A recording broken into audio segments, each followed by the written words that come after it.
আসসালামু আলাইকুম। তামান্না রান্নাঘরে আপনাদের সবাইকে স্বাগতম। তামান্না রান্নাঘরে আজ আমি আপনাদের সাথে শেয়ার করব চিরার পোলাও রেসিপি। এই চিরার পোলাও আপনারা যে কোনো সময় নাস্তা হিসাবে পরিবেশন করতে পারেন, অফিসের লাঞ্চেও নিয়ে যেতে পারেন, আবার বাচ্চাদের স্কুলের টিফিনেও বাচ্চারা খুব পছন্দ করবে। খুব সহজে এবং কম সময় এই চিরার পোলাও রেসিপিটি রান্না করা যায়। তাহলে চলুন বন্ধুরা দেখিয়ে দিই কিভাবে এই চিরার পোলাও রেসিপিটি আমি রান্না করব। আর যারা আমার চ্যানেলটি এখনো সাবস্ক্রাইব করেননি তারা এখনই আমার চ্যানেলটি সাবস্ক্রাইব করে নিন। আমি চুলায় একটা প্যান বসিয়ে দিয়েছি। প্রথমে প্যানের মধ্যে 3 টেবিল চামচ পরিমাণ রান্নার তেল দিয়ে দিব।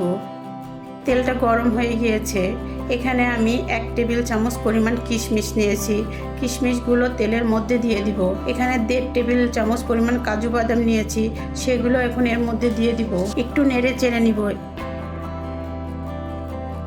এখানে আমি 2 টেবিল চামচ পরিমাণ চীনা বাদাম নিয়েছি, সেগুলো এখন এর মধ্যে দিয়ে দিব।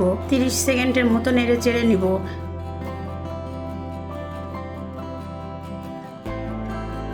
30 সেকেন্ড হয়ে গিয়েছে। এবার আমি এগুলি তেল ঝরিয়ে একটি পাত্রে উঠিয়ে নিব। এবার আমি একই পাত্রে একই তেলের মধ্যে ফোড়ন দিয়ে দিব। প্রথমে আমি 1/2 চা চামচ পরিমাণ মৌরি দিয়ে দিচ্ছি, সুন্দর একটা মিষ্টি ফ্লেভারের জন্য। আর দিয়ে দিচ্ছি 1/2 চা চামচ পরিমাণ গোটা জিরা। দিয়ে দিচ্ছি 3 টেবিল চামচ পরিমাণ পেঁয়াজ কুচি। একটু নেড়ে চেড়ে নিব। এখানে আমি 3টি কাঁচামরিচ কুচি করে নিয়েছি, এগুলি এখন এর মধ্যে দিয়ে দিব। এখানে বড় সাইজের একটি আলু ছোট ছোট টুকরো করে সামান্য লবণ দিয়ে সেদ্ধ করে নিয়েছিলাম, এগুলি এখন এর মধ্যে দিয়ে দিব। আলুতে লবণ দেওয়া আছে, এর জন্য আমি চিরার পরিমাণে স্বাদ মতো লবণ দিব। 1/2 চা চামচ পরিমাণ হলুদ গুঁড়ো নিয়েছি, সেটাও এখন এর মধ্যে দিয়ে দিব। এখন এর মধ্যে 1.5 টেবিল চামচ পরিমাণ চিনি নিয়েছি, সে চিনিটাও এখন এর মধ্যে দিয়ে দিব। চিরার পোলাও একটু মিষ্টি হলে ভালো লাগে। সবগুলো উপকরণ ভালো করে মিশিয়ে 1.5 থেকে 2 মিনিট মিডিয়াম আঁচে ভেজে নিব। যেহেতু আলুগুলি সিদ্ধ করা আছে তাই বেশি সময় ভাজার দরকার নেই।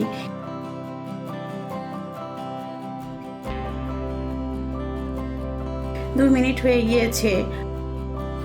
আমি এখানে 1.5 কাপ পরিমাণ চিরা পানিতে ধুয়ে পানি ঝরিয়ে ঝরঝরে করে নিয়েছি। চিরাগুলি এখন এর মধ্যে দিয়ে দিব। এপাশ ওপাশ করে ভালো করে মিশিয়ে নিব। সাবধানে নাড়তে হবে, চিরাগুলো যেন ভেঙে না যায়।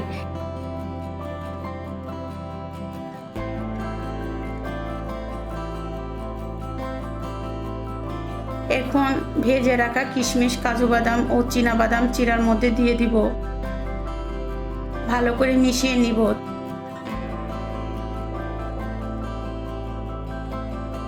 চিরার মধ্যে 1 চা চামচ পরিমাণ ঘি দিয়ে দিব। সুন্দর একটা ফ্লেভার আসবে, খেতেও ভালো লাগবে। আবার একটু নেড়ে চেড়ে ঘিগুলি মিশিয়ে নিব।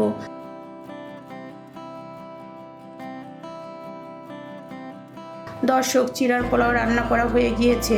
চুলাটা এখন বন্ধ করে দিব।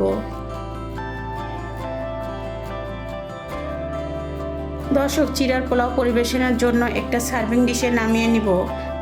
দেখুন দর্শক, কত সুন্দর ঝরঝরে হয়েছে, কালারটা অনেক সুন্দর হয়েছে, অনেক সুন্দর একটা স্মেল বের হয়েছে। দর্শক, চিরার পোলাও পরিবেশনের জন্য একদম রেডি। আমার এই রেসিপিটি যদি আপনাদের ভালো লাগে তাহলে অবশ্যই আপনারা বাসায় ট্রাই করবেন। আমার ভিডিওটি ভালো লাগলে লাইক, শেয়ার ও কমেন্ট করে জানাবেন। আর আমার চ্যানেলটি অবশ্যই সাবস্ক্রাইব করবেন। পরবর্তী ভিডিওর নোটিফিকেশন পাওয়ার জন্য বেল বাটনে ক্লিক করবেন। সবাই ভালো থাকবেন। আল্লাহ হাফেজ।